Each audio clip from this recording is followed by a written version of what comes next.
අපි හැමෝම ඉන්නේ බොහෝම කාර්යබහුල ලෝකයක. මේ කාර්යබහුල ලෝකේ අපි හැමෝම ඉන්නේ ආතතියක. ජීවිතේ නොනවතින තරංගයක් බවට පත් වෙලා. අපි හැමෝම ඒ තරංගයේ ගොදුරු බවට පත් වෙලා. නොයවසිල්ල, කේන්තිය වගේ ගොඩක් දේවල් වලට මුල් වෙන්නේ මෙන්න මේ ආතතිය. ජීවිතය කියන දේ සම්පූර්ණ වෙන්න ඕන නම් අනිවාර්යයෙන්ම අපි මානසික සුවයෙන් ඉන්න ඕන. අපි ජීවිත ගෙවන්න ලබන්නේ හොඳ මානසික සුවයක් ඇතිව නම් ඒකෙන් කියන්නේ අපි ජීවිතේ විඳිනවා කියලා. නිතරම අපි බලන රාමුවෙන් එහා ජීවිතය දකින්න පුරුදු වෙන්න ඕන. මිනිස්සුගේ මානසික සතුට කියන දේ හොයන විවිධ ක්‍රම තියෙනවා. සමහර මිනිස්සු අර මම කලින් කියපු තරංග පස්සෙම ගිහිල්ලා ඒවයින් දිනලා ඒ දිනපු දේවල් දිහා බලලා සතුටු වෙනවා. නමුත් සමහර වෙලාවට එයාට කවදාවත් ඒ තරංග වලින් දිනන්න නම් ලැබෙන්නේ නැහැ. මා දකින ආකාරයෙන් නම් ඔබට හොඳ මානසික සතුටකින් සිටීමට අවශ්‍ය නම් බලාපොරොත්තු කියන දේ සීමිත වෙන්න ඕනි. එවිට ඔබ නිදහස් පුද්ගලයෙක් බවට පත් වෙනවා. නිදහස ඇතිවෙන තමයි සතුට කියන දේ තියෙන්නේ. අපි හැමෝම 100% නිදහස භුක්ති විඳින්නේ නැහැ. නිදහසේ ගිලියන පක්ෂියත් සිටින්නේ අහස්කොළ තුල සිටවි. මා දකින ආකාරයෙන් නම් ඔක්සිජන්, ජලය වගේම නිදහස සහ මානසික සතුට කියන දේවල් මිනිසාගේ පැතුන අනිවාර්යයෙන්ම තිබිය යුතු දේවල්. ඉතින් මේ ආතතිය කියන දේ අඩු කර ගැනීමට සහ මානසික සතුට සහ නිදහස කුමක්ද කියා සොයා බලන විට තමයි අපිට තේරුනේ මේ සියලු දේටම පිහිට තියෙන්නේ සෝබාදහම නම් කියලා. කොළපාට හිරුණු වනාන්තරයක් මැදට ඇවිල්ලා තරුහසයට කූඩාරමක් අටවගත්තම මේ ආතතිය කොහෙන් ගියාද කියලා තේරෙන්නේ නැහැ. ඒ වෙලාවට තමයි තේරෙන්නේ මේ ජීවිතය කියන්නේ කොතරම්නම් සුන්දර සරල දෙයක්ද කියලා. ඒ වෙලාවට තමයි තේරෙන්නේ ජීවිතය සරල වෙන තරමට අපි නිදහස් වෙනවා කියලා. එක මොහොතකට අපි වෙනවා. එක මොහොතකට අපි නිදහස් වෙනවා. ජීවිතේ එක මොහොතකට.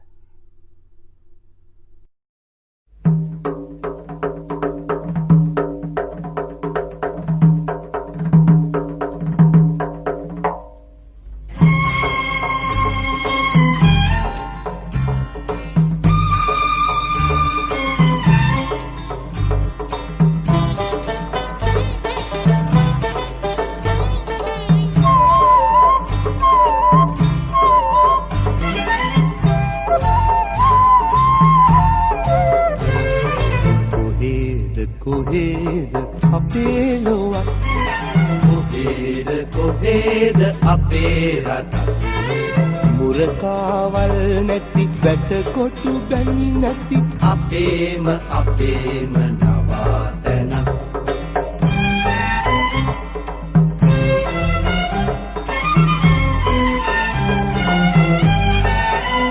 රාජකුමාරයන් කුමාරියන් ඉන්න පළාතක් දපුරු රාසයන් ඉන්න කැලෑවක් පුංචි සුරංගනාවන් සැඟවී ඉන්න වලාවක්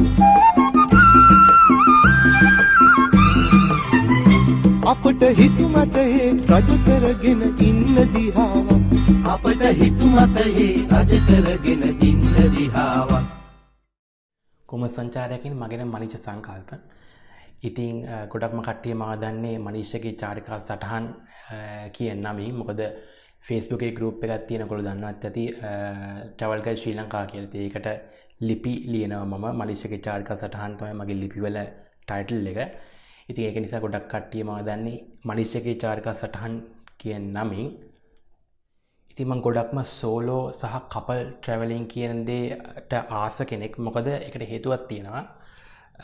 අපි විශ්වවිද්‍යාලවල ගෙවන කටුක කර්කශ ජීවිතයට එක පොඩ්ඩකට විරාමයක් දීලා මේ වගේ සංචාරකයන් බලාපොරොත්තු වෙන්නේ උපරිම නිදහස සහ ස්වභාව ධර්මයට ඇහුම්කන් දීම. ඉතින් අන්න ඒක නිසා තමයි මගේ කණ්ඩායම උපරිම දෙන්නෙක්ට සීමා වෙන්නේ. ඉතින් ගොඩක්ම කාලෙක ඉඳන් ඔය මගේ සංචාරක සටහන් කියවන මගේ යාළුවෝ කිව්වා YouTube channel එක පටන් ගන්න කියලා. නමුත් කාර්යබහුලත්වයත් එක්ක ඒක පටන් ගැනීම ඇත්තටම අමාරු වුණා. නමුත් කෙසේ හෝ අවසානයේ මම තීරණය කළා මලීෂගේ චාරිකා සටහන් දුෂ්‍යමය ආකාරයෙන් YouTube channel එකක් කරහා නරඹන්නට ගෙන ඒමට. ඉතින් මේ YouTube channel එක පුරාවටම මම ශ්‍රී ලංකාවේ තිබෙන අතිශය සුන්දර ස්ථාන පිළිබඳව තොරතුරු ඔබ සමග බෙදා හදා ගැනීම සහ එම සංචාරයේදී මම ලබා ගන්නා අත්දැකීම් ඔබලාත් සමග බෙදා හදා ගැනීමට තීරණය කරා. ඉතින් ඒ විතරම නෙවෙයි යම්කිසි ස්ථානයකට ගිහිල්ලා එතන vlog කරනවට වඩා ඒ ස්ථානය පිළිබඳව ඓතිහාසික තොරතුරු සහ ඒ ස්ථානය පිළිබඳ සියලුම විස්තර මාගේ නරඹන්නන් සමග බෙදා හදා ගැනීමට මම බලාපොරොත්තු වෙනවා. ඉතින් ඒ විතරම නෙමෙයි solo traveling and camping කරන්න ආස කට්ටියට සහ couple traveling and camping කරන්න ආස කට්ටියන්ට මම මේ YouTube channel එක හරහා ඒගොල්ලොන්ගේ තියෙන ගැටලු निराකරණය කරගන්නට සහ ආරක්ෂාව පිළිබඳව ටිප්ස් මෙම YouTube channel එක හරහා මාගේ නරඹන්නන් සමග බෙදා හදා ගැනීමට බලාපොරොත්තු වෙනවා. ඉතින් ඔයගොල්ලොන්ට මේ තොරතුරු දැන ගැනීමට අවශ්‍ය නම් මාව subscribe කරන්න. ඒ වගේම තමයි bell icon එක click කරන්න. එතකොට මම වීඩියෝ එකක් දැම්මම ඔයගොල්ලොන්ට ඒක බලා ගන්න පුළුවන් ලේසියෙන්. මොකද ඉදිරියේදී මම vlogs රාශියක් මාගේ නරඹන්නන් සමග බෙදා හදා ගැනීමට බලාපොරොත්තු වෙනවා. ඒක නිසා subscribe කරලා තියාගෙන ඉන්න. ඉතින් ඔයගොල්ලෝ මගේ කලින් cinematic වීඩියෝ එක නරඹන්න ඇති. ඉතින් ඒක හොඳයි ක්‍රියේටිව් වගේ තේරෙනවා නම් ලයික් එකක් දාලා මට සබ් එකක් දෙන්න. එහෙනම් ළඟදීම vlog එකකින් හමු වෙමු. බොහොම ස්තුතියි. ඒ වගේම ඇවිදින ජීවිතයට ජය.